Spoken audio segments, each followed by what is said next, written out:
Hay esperanza para los que tienen I-220A, se acabó, queda algo por hacer. Pues bien, tenemos aquí al doctor Ángel Leal, que es abogado de inmigración. Muy buenas noches, bienvenido. Muchas gracias por la invitación, como siempre. Antes de responder esa pregunta explíqueme, ¿qué es lo que pasó con la I-220A? ¿Qué es lo que dijo el juez? ¿Por qué hay todo este pánico? Súper técnica la decisión, pero básicamente el Tribunal de Apelaciones de Inmigración determinó que esa libertad es una orden de libertad bajo palabra. La I-220A es una orden de libertad bajo palabra. O sea, ese es un tribunal de apelaciones de inmigración. Solo para inmigración, ¿que queda dónde? En Falls Church, Virginia, Washington, D.C. Nacional. Nacional para todas las cortes de inmigración. O sea, cualquier apelación que viene de cualquier corte de inmigración en Estados Unidos de América tiene que ir a esa corte superior. No es como las cortes criminales que está la 13ª de Atlanta. No, esa es la única para inmigración. Para inmigración, porque es una corte administrativa. Porque de hecho forma parte del Departamento de Justicia. Sí, claro, porque ese es un tema, ¿no? Por eso Sí. inmigración tiene esas libertades. Sí. No es parte... del Sistema Federal de Cortes. No. No. Es una corte que forma parte del Departamento de Justicia. De hecho, han habido hasta proyectos de ley donde se ha pedido independizar las cortes de inmigración para que formen parte del sistema de corte federal, pero por el momento es una corte administrativa que forma parte del Departamento de Justicia. ¿Qué dijo ese Tribunal de Apelaciones? Que la I-220A no, para efectos legales, no constituye un parol bajo la sección 212D5, que es un parol humanitario o por interés público, que constituye lo que ellos consideran un parol condicional, que es una libertad condicional pendiente corte para un proceso de corte pleno y por lo tanto no califica. A ver, entonces la I-220A sí es un parol condicional. Efectivamente. O sea, es un parol de alguna manera, pero no... No un parol humanitario o por interés público. Es un parol para... Que te pueden quitar cuando quieran. Efectivamente. Pero el otro también te lo podían quitar, ¿no? También, efectivamente, y es uno de los puntos que se va a ver a nivel de revisión en Corte Federal, porque eso sí, ya cuando se agotan los recursos administrativos, estos casos pueden llegar a una Corte Federal, de hecho una Corte Federal de Apelaciones, que sería el 11º Circuito Federal de Apelaciones en este caso. Entonces la diferencia sería que con un parol clásico tienes camino a la ley de ajuste cubano. Efectivamente. Y con este no. Efectivamente. Porque la ley de ajuste cubano dice que tienes que tener un parol, o yo recuerdo solo haber dicho que tenías que haber sido inspeccionado en un puerto. Inspeccionado y admitido o haber sido admitido bajo parol. Sí, dice parol. Parol. Inspected and admitted or paroled. O sea, or paroled, sí. O cualquiera de los dos. No podría entonces lo que están argumentando en este fallo es que, o lo que decidieron en este fallo, es que el parol de la I-220A, el parol condicional, no satisface el requisito de la ley de ajuste cubano, que consideran que requiere el parol humanitario o por interés público, que es bajo otra sección de ley. Yo creía que para aplicar la ley de ajuste cubano bastaba con tocar territorio norteamericano. Bueno, usted creyó eso, el juez de inmigración creyó eso, muchísimos adjudicadores creen eso, muchos abogados de inmigración creen eso, y ese es uno de los temas que se va a ver a nivel de la revisión federal, hasta qué punto la ley de ajuste cubano requiere el parol, vamos a decir, pleno, la 212D5, o este parol condicional pudiera calificar bajo la ley de ajuste cubano. Ahora, a lo largo de 30 años, observando cómo funciona la inmigración por esta característica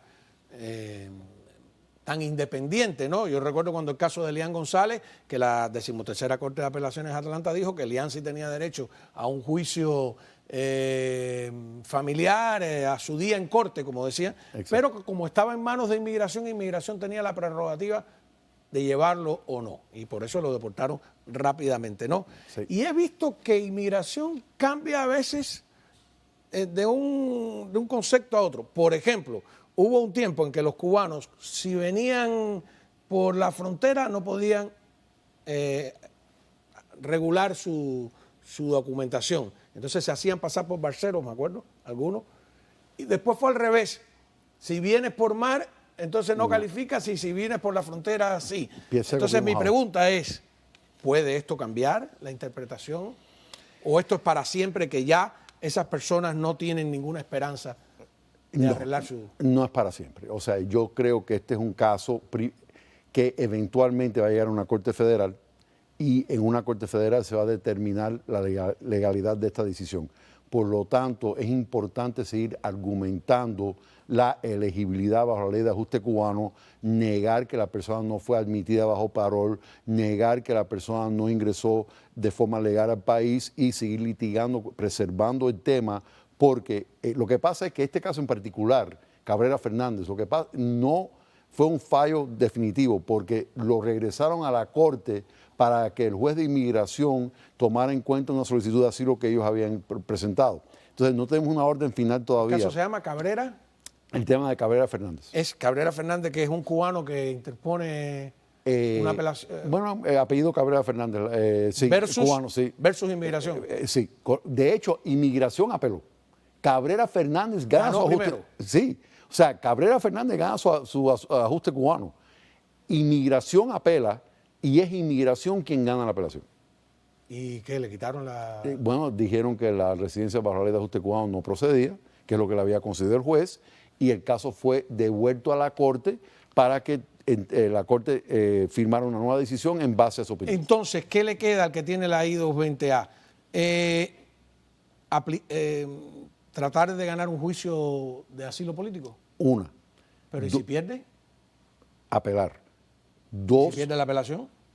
¿Deportado? llevarlo al 11º Circuito Federal de Apelaciones. Dos, puede preservar el argumento que sí es elegible bajo la ley de ajuste cubano. Tres, intentar pedir el parol con inmigración, bien sea con ICE o con el Servicio de Inmigración, argumentando que meritas el parol ¿Y mientras tanto por motivos pueden trabajar? humanitarios. Con un asilo pendiente, si en los 50 días puedes pedir un permiso de trabajo. Pero con la I-220A sola no. Con la I-220A sola no. ¿Qué hacemos con 288,000 personas que han llegado a un solo año? Efectivamente. Imagina solo que 70,000 hayan venido a Miami sin permiso de trabajo. Efectivamente. Y por eso la congresista María Elvira Salazar ha pedido un... ¿Les dan ayuda federal? Que diga... no, con la I-220A no. Furestamp, nada. No, lo único que reciben ayuda federal son los que entran con condado, parol. nuestra alcaldesa no se ha enterado de que tiene una crisis aquí. Yo no veo. Antes hacían miles de planes por si se sucedía una inmigración masiva, pues la inmigración masiva sucedió y nadie dice nada. Bueno, sí, son más de 300,000 personas que vinieron irregularmente por la frontera. Parte del detalle de este caso eran personas que cruzaron ilegalmente y fueron arrestados por inmigración como a los 40 minutos de haber cruzado la frontera. Ok, vamos a una pausa. Cuando regresemos, la pregunta al doctor Leal, por supuesto, es ¿qué hago? Si me llaman, ¿me van a deportar? ¿Continúan los vuelos de deportación a Cuba, a Nicaragua, a Venezuela? Ya regresamos.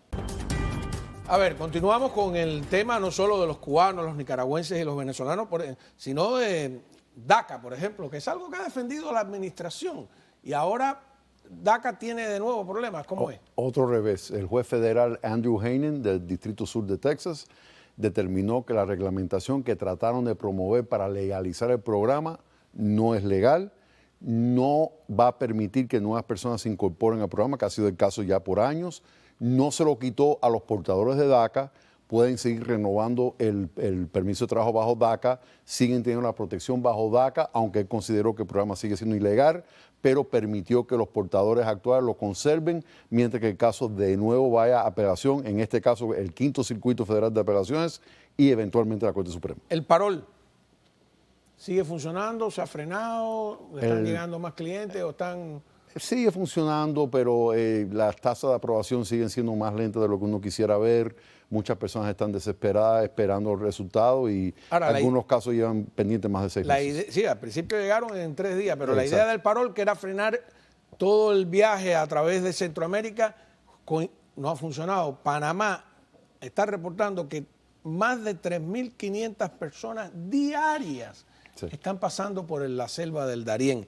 Entre ellos, aproximadamente entre 200 y 400 niños de todo tipo, de todas partes del mundo, fundamentalmente ahora venezolanos. O sea, para Venezuela el éxodo no lo para nada. Sí, y parte de esto es que crearon este programa de movilidad segura, donde iban a establecer un centro en Colombia, en Guatemala. Hay una página La gente siente que web. Ese centro es una trampa. Que no, es que no puedes, evadirlo, no puedes entrar. No puedes entrar a pedir cita, o sea que no está funcionando y la gente se desespera y empiezan a venir por el Darién y tratar de entrar irregularmente, enfrentando nuevas regulaciones de asilo que le dificulta el proceso de pedir asilo. Entre otras cosas, cita con CBP-1 y demás. Hubo un momento en que, no voy a meterme en política, ¿no? Pero por percepciones, por las razones que sea, hubo gente que pensó, este es el momento de entrar. Ahora, después no sé qué pasará. Eso fue hace, digamos, 2 años Sí. Ahora, ¿es un buen momento para entrar a Estados Unidos? ¿O? No. No. No es un buen momento. Parol humanitario, parol por reunificación familiar. Ya por el momento, si usted trata de entrar irregularmente y no pide la cita con el CBP-1, queda descalificado para asilo. Si pides la cita con el CBP-1, a lo mejor le toca un proceso de expedita de pedir asilo, que en caso de no ganar, hay una deportación real a Cuba, y más con este último dictamen que no favorece los que liberan con algún otro documento que no sea un parol 212 de 5.